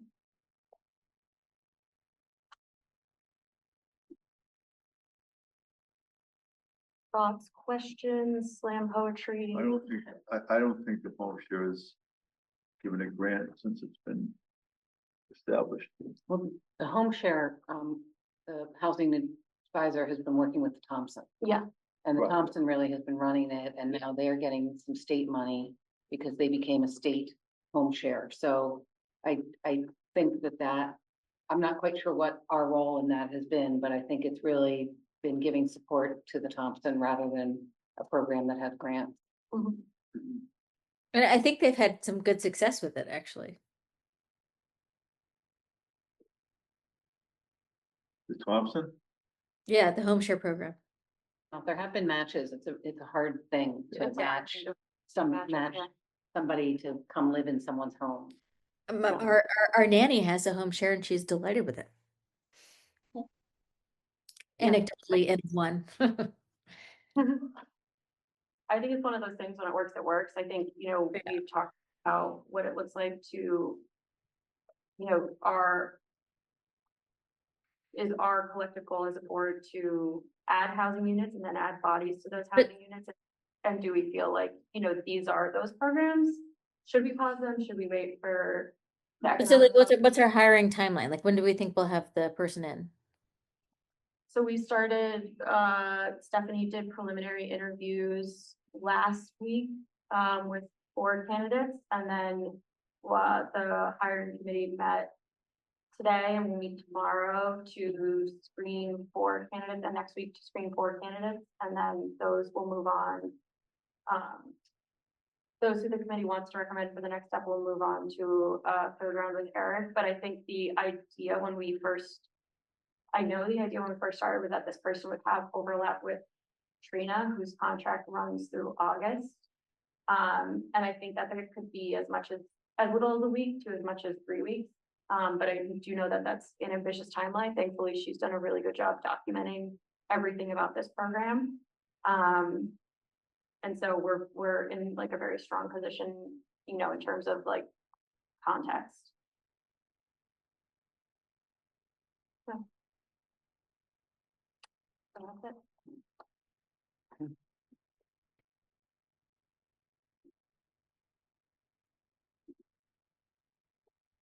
Let me turn this back on. Yeah. Okay.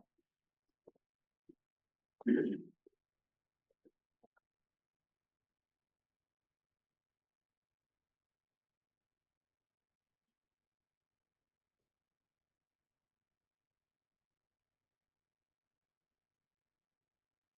Any comment from the board on the incentives? I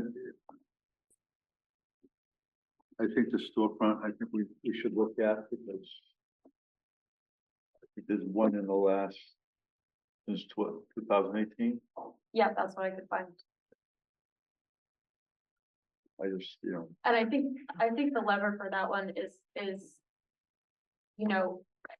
more power to, is the lever of advertising that, which right now we don't have the bandwidth to do. And then also whether or not we feel like that is like a beneficial use of the fund, given how much, like we allocate and how many demands keep being made on the fund and how many requests for those funds. So there's guidelines they have to meet too, right? yeah, there's criteria that they have to meet. But again, I think it's market conditions too that we're coming up against as well. And so it might be time to reevaluate that and hear from businesses. And again, this would be up to the economic development director to understand like why businesses in 2025 have a hard time moving here. Obviously, we can all make assumptions as to why that's the case, and we have some knowledge about why that's the case, but being able to hone in on a better, more targeted incentive that's more strategic would, I think, be helpful. Any other comments, questions? Roger, to comment. What, Kerry, you all set? No, I'm in favor of postponing everything until the new director is on board. Okay, thank you. Roger Logan, Woodstock. I just want to say that I think if there's nothing in the pipeline on any of these, I think anything in the pipeline should go forward, and that's obviously, but I think, Jill said, and I believe Trina said as well, that these have not been tremendously successful. I mean, we tried them out. They worked to some extent, but they haven't moved the dial particularly. Yeah. So I would think that the new economic development director could look at these, make some decisions about whether or not these are the best way to go forward, whether or not we might need a carrot and a stick when we come to things like storefronts. And I don't know what's within our power legally to do, but you know, there may be, maybe giving somebody $1,000 to start a business when they're gonna still have to pay that same rent for the next, for the 50 years of their successful business.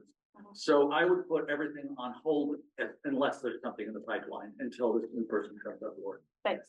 Okay, thank you. Yeah, and like I said, we have an application that's coming before us in the July meeting that didn't make the deadline for this agenda, but a housing incentive, which Trina's gonna send along in the coming weeks before that meeting. We can't vote on it. Maybe put on the agenda for next. Yeah, this is just. Yeah. Yes, that's how.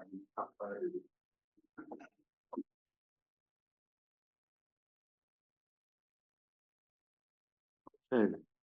Protocols. Yeah, so last month, the board talked about kind of some ways the board should act in outside meetings. I don't know if you want feedback on that. Something with that conversation is I want to also kind of talking about the agenda policy that we had created. I think almost 2 years ago, and kind of get back on track on that, which kind of lays out how things could be presented to us, how the agenda is put together. So it'd be, 15 days for the meeting, the board members would, on the agenda items they want on the agenda.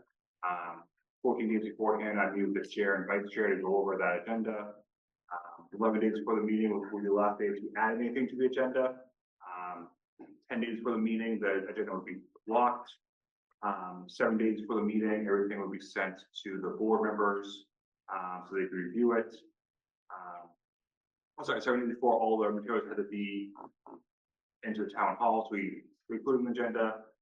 4 days ahead of time, the agendas would be sent to the agenda booklet would be sent to the boards. 36 hours before the meeting, questions from the board members, and so on and so forth. So just kind of like reinforcing that, I think it'd be beneficial to kind of get maybe a full packet together of all these guidelines and have the board vote on them, and kind of codify them on the website and all that good stuff. So I'm sure if you have anything else to add to that, but. No, I think we need to get back to that. Yeah. I agree.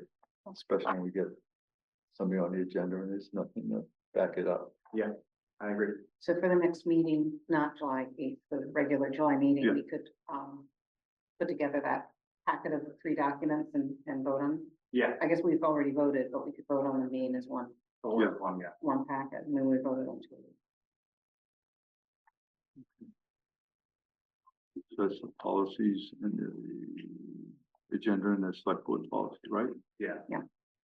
Okay, conflict of interest. That's the same thing. That's it. Okay. That goes within that. All right. Okay, Before I know we normally do executive session and then do minutes. I know Byron has a comment, a correction about the minutes of May 29th, and I'm just wondering if we could change that order so he doesn't have to sit here while we're in executive session. we're looking for gift cards, remember? That new restaurant. Yeah. Thank you. You're welcome. Thank you for all, you all do, but I thank you for this. I didn't want to speak to this again, but when I was reading the minutes, when I saw on the agenda, the minutes, I felt it was important for me to address. My portion of the minutes anyhow. I don't think there was any intent to mislead, but I want to make sure that I did not mislead this board when I spoke, the way that the minutes are written. I just want to start off by saying, as even as I read this, something that I learned a long time ago, and referring back to it, for centuries. I believe it's something a rabbi wrote many years ago, and it's been adopted by many people since. We do not see things the way they are, see things the way we are. So when I read that, we need to address this. On my comments, when I referred to the discussion of historical contents of the village charter, the responsibility of the town and village regarding the roads and highway maintenance, and then it goes on to say everything. My recollection of what I intended to say, and I thought I had said, was leading up to it. The straw that broke the camel's back was the food truck. And that's what made me look into other things. And what I referred to the most was, when I looked into other things, first off, the Village of Woodstock is a charter that's done by the state of Vermont. That's the only one that can change the charter. We can't change it by ourselves unless the state adopted it. That's the first thing anyone can look at that. The second thing that the straw that broke the camel's back when I was looking at that was, why are we paying, it was $50,000 straw that broke the camel's back, 25,000 for painting for parking stalls, and 25,000 for emptying trash on a green that the select board has no control, that you don't get money from or anything.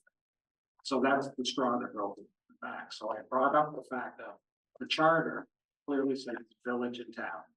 The charter and Vermont statute, which is specific, both state about the village has their own highway district, and that the town of Woodstock shall give 2/3 of the town collected highway tax for that village portion back to the village every single year is the way that is, and that's in Title 24, and Title 24 VSA, Chapter 291, Section 14, if anyone wants to look at that. And that's where it says that was supposed to happen. It continued like that for years. In 1984, supposedly, there was a vote to merge the highway department and the police department at the time in 1980. Excuse me. If you look at the state charter, the state didn't even authorize the municipality to have a special meeting or a vote until 1981. So 1980 vote meant nothing, is what I was trying to get across. It meant nothing. It was 1981 that the charter allowed the village to have a vote. In 1984, which is after 1981, there was a vote to separate, to separate it, the village and town highway departments, which did not pass. But there was no vote after 81 to merge the departments. So what happened is, for the next 33 years, the town submitted, and probably for those 4 years, even from 80 to 84, gave back the village 69% of the town highway portion. In 1980, for 33 years, in 2017, and it's at a town meeting, was the first time it was ever brought up. And under Article 6 of that, they're referring to it about how, yes, in 1980, there was a vote to combine the town and village. Yes, in 1984, we wanted to separate it and put it back, and it didn't pass. There's no comment of, we're never authorized to do it anyhow, to have a vote in 1980 until 1981. And so from 2017 to now, the town's been absorbing all of that. Hunky-dory. Then came the straw. And I still can tell you, straw is what broke the camel's back in this. This $50,000 still hurts me to no end. Not even the food truck, it's the $50,000 when I was researching. And then when I read this, it makes it sort of look like, no, I'm in support of a merger. Well, that was something different. That was when we were talking about the police department, of which I said, I believe I said, I challenged you all that for the last 3 years, I do not believe we've been getting what we contracted for. Doesn't say that anywhere, doesn't even indicate any of this. I didn't get any response. I'm sorry if I didn't find the police contract. I can tell you what I did. I went and I saw Chris today, and I asked him specifically about the new contract. And I asked him specifically to let me know when it was coming up for vote, because I saw it was on the agenda. He says, no, it's not. It's not. Really, no, look. I told him at that point, I understand everything going on, and there's a lot of other issues involved in that, which I won't go into that I think you've talked about. that. And then I was surprised when he's up here tonight and we're talking about. I mean, that just blew me out of the water. I don't think he intended to do that. I think Chris is an honorable person, so don't take anything wrong, but I did do that stuff. And then when I asked about, can I get a copy of it, he said it was on the town website. I can't find it. I mean, actually, when Chris was sitting next to me, I asked him to look at it. He couldn't find it. So it may be there. I'm just saying, I'm ignorant. I can't find it to look at. So the minutes that you were going to approve, it comes to me, really don't reflect what I thought I had said. I really don't. I might be wrong on it. And I'm not trying to cause any issues. I'm just trying to say, I think there's problems in Mudville here. Well, what I happens think is $50,000 rated. when Kitty does the minutes, she does them from the recordings. Mhm. And not everything is. And I realize that. I realize it has to be, but when I read it, it makes it look like, oh no, I'm all for a merger. No, the merger was. The police did it and you did a village district for the police thing. Then it would make more sense. I really do. I honestly believe, and I'd be more than happy to help, and I might look into it anyhow, because I'm a curious person. I believe that it would save the town $100,000 or more dollars. Easily save the town $100,000 or more. Even in little research I've done since then, which is going off the minutes. Currently, the town is paying, I don't know when it changed, it's paying the village once a year the contract fee. There's 2,080 hours in a year for one full-time officer, which is what's in the contract. You're paying 2,080 hours once a year before the work's ever done. You pay anyone else? We're doing that month to month now. Well, I was just spoke to the finance person this meeting. Yeah, no, but that's what we voted on tonight. I know, but I'm just telling you that from the past. Yes, no, Even you're if right. you're doing it month to month, if you're not getting your 60 hours a month, and you're not getting what was in the contract, that's why I wanted to look at it. I know really well how the contract went. I mean, Susan can tell you that I know really well and how what a battle it was. Even if it's month to month. It's brought up an issue that you got to look at. I mean, Aren't they doing a log now? there's a lot of things I found. I found out that a few years ago, for some reason, selectmen or someone from the select board or someone from the, I don't know, I don't think it still happens. But I saw where someone from the select board or someone from the trustees were coming in and approving that, signing off on the payroll. I don't think it's happening anymore. And I'm just like, how do they understand the overtime of any department? I mean, I'm like, oh yeah, we got 80 hours of overtime or whatever else. I don't know that's the case, but anyhow, my whole thing is about the minutes. Yeah. The minutes. I don't think reflect what I was said or was trying to say. And that's all I have to say on that. I think we can have video updates, the minutes. There's no, it's on the website. And I'm Byron Kelly. Yes. Yeah. Thank you. I know it's the packet for the. Joint meeting. But I still haven't found the contract online. No, you're correct. I just tried to find it, and because it was a joint meeting, for some reason, It's under joint boards. it's not under either. Is it under the joint board? Not the whole booklet. Oh, okay. So, I mean, this is, and it's not a big deal. It's just, it's the second time I've tried to educate myself. No, I think it's. And I it's told well it's taken. online. We need to do better at making sure those documents are all there. And It was just because it was a joint meeting and. But I'm still Yeah. telling you. Okay. The straw was the $50,000 and I still think. Okay. Just point of clarification, it is on the website. Oh, it is. I couldn't find it. So you have to go to, under boards, you go to joint boards, And and then there's a thing for packets. So it's like 3 clicks away, and then the June 26th, 25 joint packets right there. And that has the contract on in there.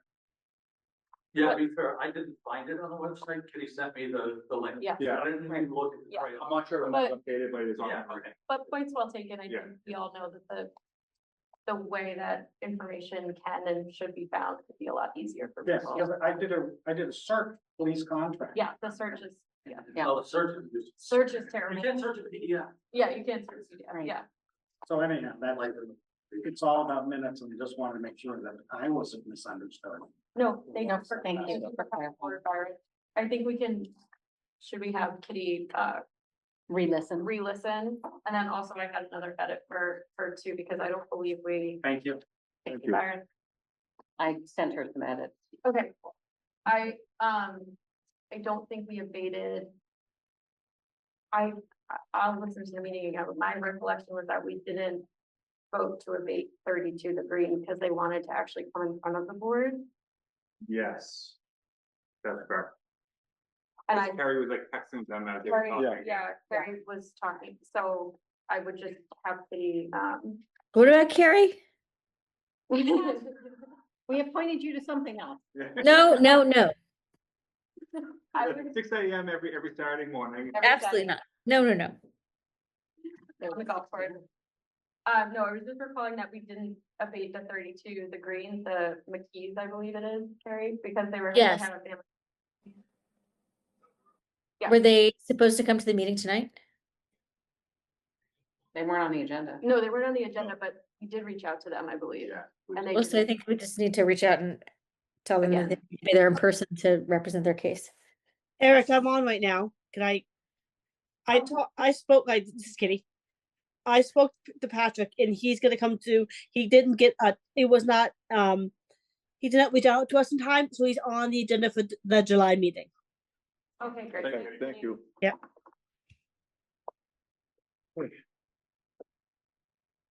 Executive session. Can I just say one quick thing about minutes? Sure. Who are you again? Sorry. And you have a minute. I have often kvetched about the minutes and nothing is perfect, but I have to say the minutes as a way of understanding what actually went on in a meeting with obviously sometimes some corrections needed to be made have improved vastly. So thank you, Kitty. Thank you. No worries. I'm not complaining about Kitty. Oh, no, No. that's okay, Byron. We get it. All right, have fun. Executive session. Yeah. So I would move that after making a specific finding that premature general public knowledge would clearly place the public body or a person involved at a substantial disadvantage, we move to executive session under 1 VSA 313 for contract stuff. For a second. Second. All those in favor? Aye.